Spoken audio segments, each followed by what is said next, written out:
자, 안녕하세요. 네. 자, 책은 571쪽이고요.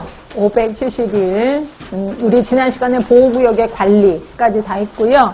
자, 문제는 그 밑에 있으면 안 되는 시설들에 대해서 쫙 있는데, 예전에는 이런 게 거의 많이 나왔다가 요새는 학교가 거의 없어서, 학교 쪽에 문제가 없어서 안 나오긴 할 텐데, 그래도 걱정돼서 제가 설명을 드리겠습니다.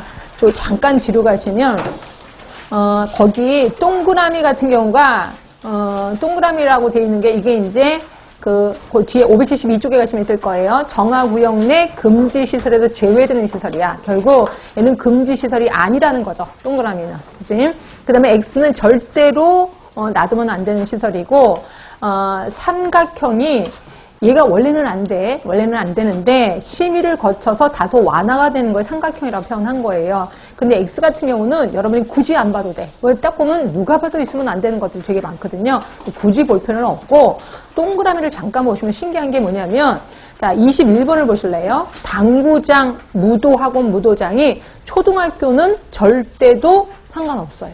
그렇죠? 그러니까 무도장, 무도학원 하면 춤추는 데잖아요. 그러면 중고등학생들은 꾸미면 어른 같단 말이에요. 그래서 중고등학교 앞에서는 있으면 안 되는 거고, 근데 초등학생은 누가 봐도 초등학생이잖아. 얘가 아무리 어른처럼 꾸며도. 그래서 거기에 무도장이나 무도학원 있어도 상관없다. 설마 얘네들이 오겠어? 라고 본다는 거죠. 이렇게 있는 거고, 그 다음에 대부분 유치원하고 대학교에서는 거의 있어도 되는 것들이 많아요.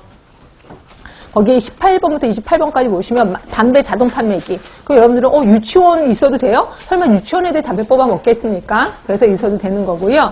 PC방 있고 노래 연습장, 비디오 감상실. 그래서 우리 대학가 근처에 가시면 비디오 감상실 있는 거 많이 보셨을 겁니다. 그리고 만화 대여업 이것도 역시 다 있어도 상관없다는 거죠. 그래서 우리가 생각하기에 있으면 안 되는데 라고 하는 것도 있어도 상관없다 이런 것도 꽤나 많다는 거죠. 그리고 마지막에 보시면 영화상영관은 상관이 없습니다. 영화상영관, 특수목욕장, 증기탕 이런 것들은 다 초등학교, 중학교, 고등학교 다 있어도 상관이 없다는 거죠. 그래서 혹시라도 나온다면 이런 것들이 좀 애매모호한 거 아닌데 라고 하는데 있어도 되는 것들 이런 거 한번 나올까 싶어서 설명을 드린 거고요. 자, 옆에 가시면 이제 예방접종에 대해서 얘기를 하는데 이것도 그냥 우리 이렇게 크게만 알아둡시다. 제가 예전에 저번 주에 얘기했을 거예요. 학생이 새로 입학하면 며칠 이내로 90일 이내로 얘가 예방접종을 맞았는지 안 맞았는지 꼭 물어본다라고 표현했었습니다. 자, 그러면 90일 이내로 어떤 학교장이 물어보죠?